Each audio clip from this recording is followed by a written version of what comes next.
আমার have has. Is আমার have has ইংরেজিতে খুবই দরকার। ইজ কার পর বসে?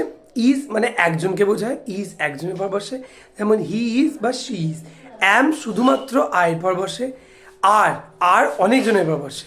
আরটা কিন্তু মানে হচ্ছে হয়, ইজ মানেও হয় আর মানেও হয়। ইজটা একজনের পর বসে, আরটা অনেকজনের পর বসে।